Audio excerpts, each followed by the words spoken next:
Welcome back, everyone, and I am now joined by Lori Trotter. I'm going to call her Ray. She likes to go by Ray. Yes. Welcome to the show for the first time. Thank you, thank you. Explain your involvement with the Real Talk Youth Impact Program as a volunteer member. I understand that you were a member about 2 years ago. You took a break, kind of stepped back from everything, and now you're back. Why did you leave, and why did you decide to come back?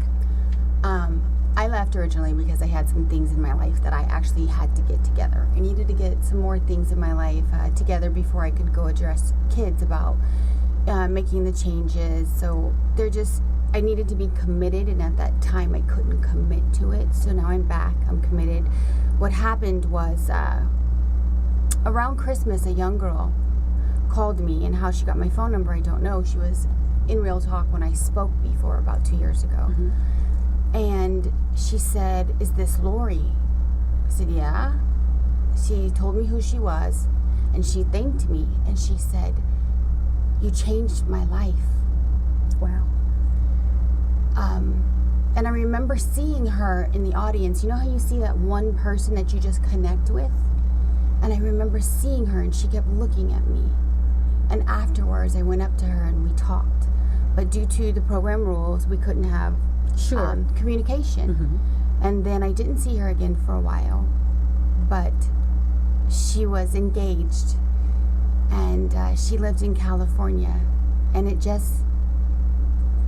touched my heart to know that I could change the world, even if it was just one girl. Just giving my time and knowing I can help somebody not go through what I went through. That's great. So that's why I came back from that phone call. Now, having stepped away from the program and then come back, what are some of the changes in the growth of the program that you've witnessed? Oh, wow.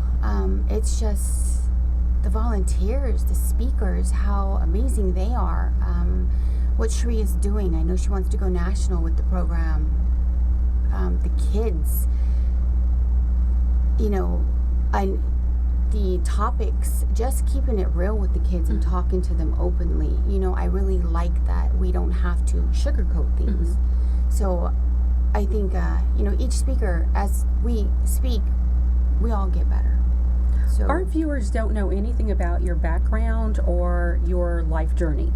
So if you could share that, what was your life looking like before Real Talk, when you were making decisions that weren't the best decisions? Who was Lori at that time? Lori was a confused little girl. I grew up at 10 years old. I was bullied a lot. And I tell people, there was a movie that changed my life, and being bullied is not something anybody should have to go through.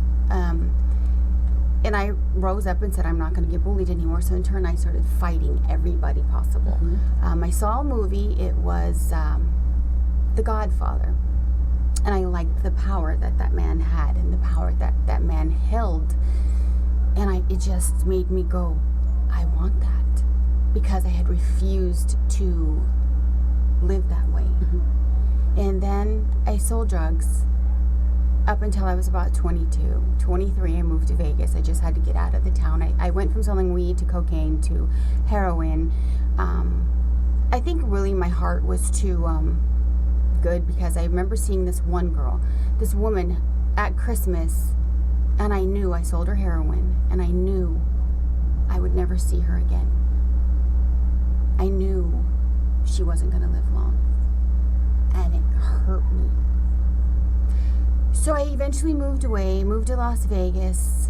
I became a call girl on the strip, prostitute basically, made lots of money. When I was living in it, I realized I had that power, and the power of what money can give you. So it was a job. It was what I did every day. I got up just like every other person does, get dressed, went to work every day. I eventually, I was very well known by the police. I was arrested at least 50 times or more. I still know my booking number. It's 106-8993. So we were made to remember it. You develop a rapport with them, and it just eventually one day it just gets old. Mm-hmm. You look over your shoulder all the time. You're a criminal. What was the defining moment? What was your turning point where you stepped back from all of that and just started getting on another course? I left my ex, who I was in the business with, stayed single for a little bit, and then I actually fell in love with a man. And I knew he wasn't going to deal with it for too long. And I fell in love. And I remember at one point in it too, I knew I had to change my life.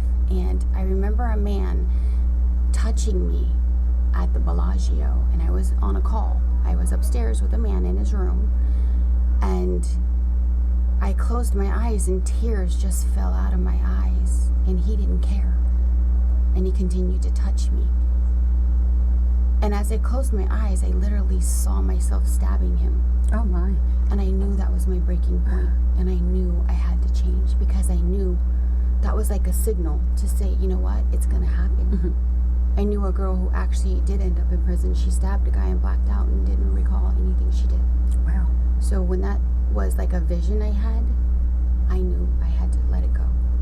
You were present for the discussion on suicide. I talked about this with Cherie and with Eric. What were you witness to on that day? What was the reaction in the room like? I did close my eyes as well, because she said, everybody close your eyes, so I tried to follow the directions.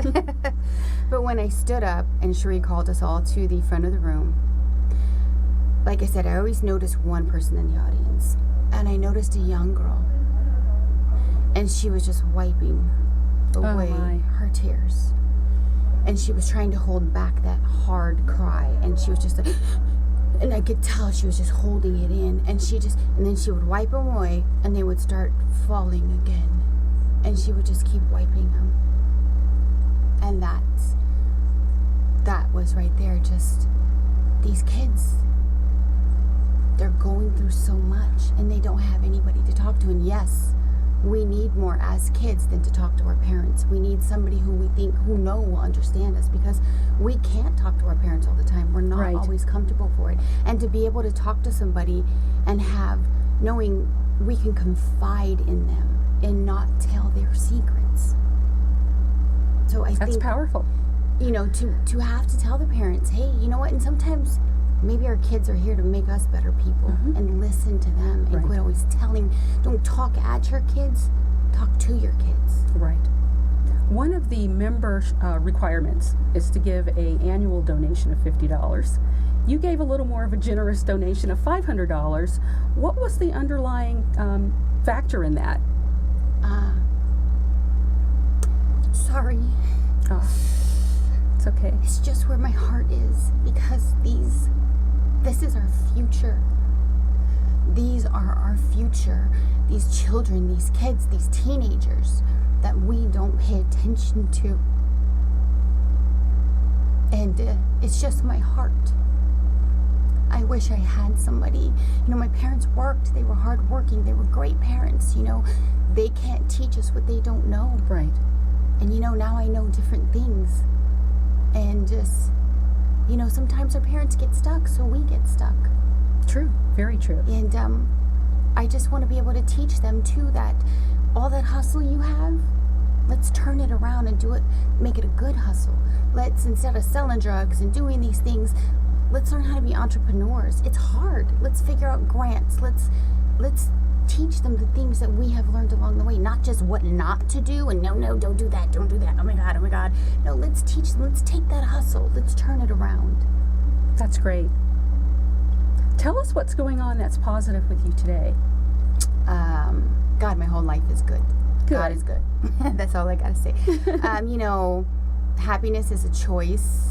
Every day I don't wake up and I feel cheery, but it's a matter of changing our own minds and getting out of our own ways. And I think that was the biggest thing for me, just changing my mind on a regular basis and learning to be happy no matter what the circumstances, no matter how much money I have, no matter what's going on.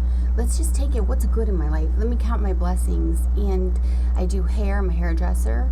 I actually want to hang up my hairdressing rings real soon, and I wanted to become a motivational speaker, and I want to travel around, and I want to touch people's hearts wherever I go.